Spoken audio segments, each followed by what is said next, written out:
Good morning class, welcome back to our next class. In last class we studied exercise 3.2 question number first. In this class we are going to study exercise 3.2 question number second and third.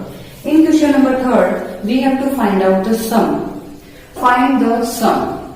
So first of all we have to write simple question and in proper language.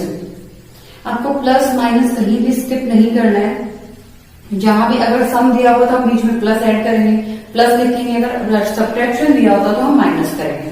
और इन सभी questions को solve करने के लिए आपको पहले पता होना चाहिए जो टेबल मैंने कल लिखवाई थी, plus plus plus minus minus plus minus plus minus plus minus minus. मतलब अगर दोनों साइन सेम है तो प्लस होगा, दोनों साइन अलग अलग है तो माइनस होगा. ये सबसे पहले ये टेबल काम आएगी.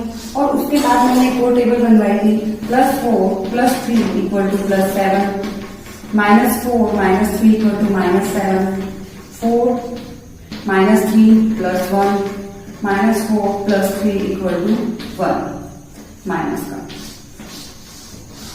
ये दोनों ही टेबल मैंने कल लिखवाई थी आपको और ये दोनों ही मैंने बोला था कि ये काम आएंगी, बहुत काम आएंगी. तो इन दोनों टेबल की बेसिस पे हमने सॉल्व किया था कि अगर दोनों वैल्यूज सेम साइन की हैं तो वो वैल्यूज ऐड होंगी. अगर दोनों वैल्यूज अलग अलग डिफरेंट साइंस की है तो वो सब्ट्रैक्ट होंगी. और ये दोनों ये किसके लिए काम आ रहे थे, दोनों साइन सेम तो सेम प्लस साइन आ जाएगा, दोनों साइन डिफरेंट तो माइनस साइन आ जाएगा. सो 5, 6, 7 एंड -8, 6, 7 जहां भी माइनस की वैल्यू आएगी हम स्मॉल ब्रैकेट का यूज करेंगे. 5, 6, 7 एंड की जगह में क्या करना है, सम. तो प्लस -8, 6, 7. ओके. अब देखो यहाँ प्लस भी है माइनस भी है, दोनों डिफरेंट डिफरेंट साइन है. It will converted in negative. कहाँ क्या काम आ रहा है वो आपको ध्यान रखना है. दोनों साइन अलग अलग थे तो हमने इन दोनों को चेंज करके माइनस लिख दिया. 5, 6, 7 -8, 6, 7. अब देखो इसके साथ तो कोई साइन ही नहीं है. अगर किसी वैल्यू के साथ कोई साइन नहीं है इट मीन्स वो किसकी वैल्यू है, प्लस की. ये प्लस की वैल्यू है, ये माइनस की वैल्यू है, दोनों डिफरेंट डिफरेंट साइंस की वैल्यू है. इट मीन्स ये दोनों माइनस होंगे. हमें क्या करना है, 8, 6, 7 - 5, 6, 7 300. आई रिपीट, किसी भी वैल्यू को किसी में से भी घटा दो, बस आपको ये याद रखना है कि साइन कौन सा आएगा. पहले इन दोनों को प्लस लिख दिया क्योंकि सम करना था, दोनों को चेंज करके माइनस लिखा. दोनों के साइन डिफरेंट थे इसलिए माइनस किया. अब देखो साइन किसका आता है, साइन उसका आता है जो ग्रेटर नंबर होता है. अब इन दोनों में ग्रेटर नंबर कौन सा है, negative. So that is negative. मैं आपको बोल रही हूँ इस वीडियो को 2 या 3 बार देखना ताकि आपको ये क्वेश्चन बहुत इजीली समझ आ जाए, क्योंकि ये क्वेश्चन एक बार समझने से नहीं आएंगे.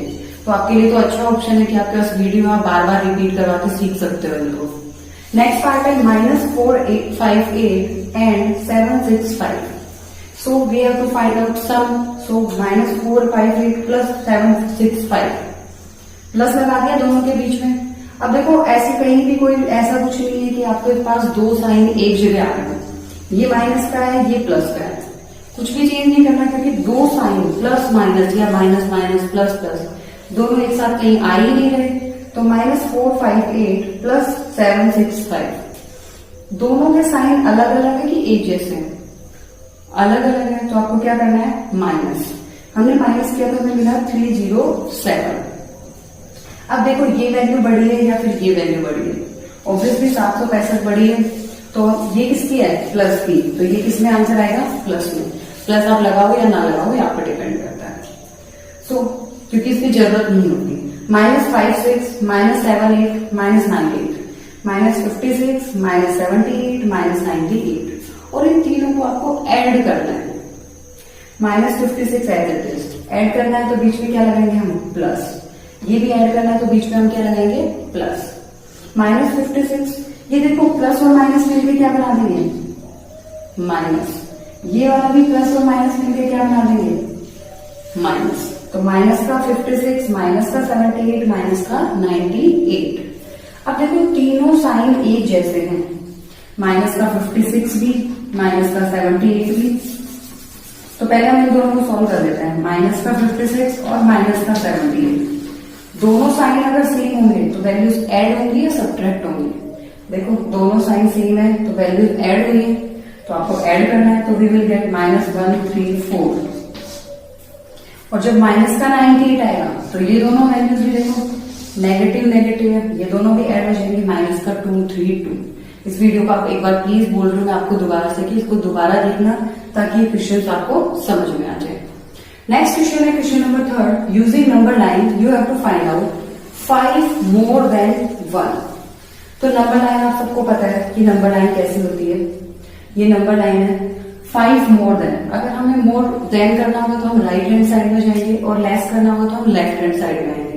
तो 5 मोर देन 1, पहले तो सबसे पहले हम जाएंगे 1 पे। ये 1 है, ये देखो 0 है, तो पहले हम कहाँ गए 0 पे, और यहाँ किस पे गए 1 पे। 5 मोर देन, अगर मोर देन करेंगे तो हम राइट हैंड साइड पे 5 पे जाएंगे, यहाँ से 1 2 3 4 5, वी विल गेट 6। और अगर हमें करना है 5 लेस देन 0, तो पहले हम 0 पे गए, अब लेस देन करना है तो हम कम करेंगे 1 2 3 4 5। ओके, आई रिपीट, पहले नंबर लाइन बनाओ, फिर जो वैल्यू दे रखी है देन के बाद कि 5 less than 4 less than 3 less than, जो भी देन के बाद नंबर दे रखा है उसके ऊपर जाओ। सबसे पहले लेस देन का रखा हो जितना भी, तो लेस देन के लिए इधर आ जाओ, और वो का रखा हो मोर देन बोला हो तो आप राइट हैंड साइड में चले जाओ। तो ये तो था सिंपल, ये इन्हीं के बेसिस पे है कि देखो 0 -5 क्या करोगे आप, माइनस का 5, 1 + 5 6। ये सारे क्वेश्चन भी नंबर लाइन बेस्ड ही है, बट आपको पता है कि नंबर लाइन हम 5 6 7 से 8 6 7 तक हम पूरा यहाँ पे बोर्ड पे समझा नहीं सकते, या फिर आप नोटबुक में भी नहीं कर सकते। इसलिए ये तो बहुत ही छोटे छोटे नंबर, स्मॉल नंबर्स के लिए नंबर लाइन को यूज कर सकते हो, सिर्फ ये कॉन्सेप्ट जानने के लिए कि कहाँ ऐड होगा और कहाँ सब्ट्रैक्ट होगा। सो आफ्टर दिस ये आपको कंप्लीट आना चाहिए, और उस टेबल को आप हो सके तो दोबारा बना लेना, प्लस प्लस वाली को और -4 -3 वाली को, जिससे आपको ये कंफ्यूजन दूर होते रहे। ठीक है, आज की क्लास के लिए इतना ही। Thank you.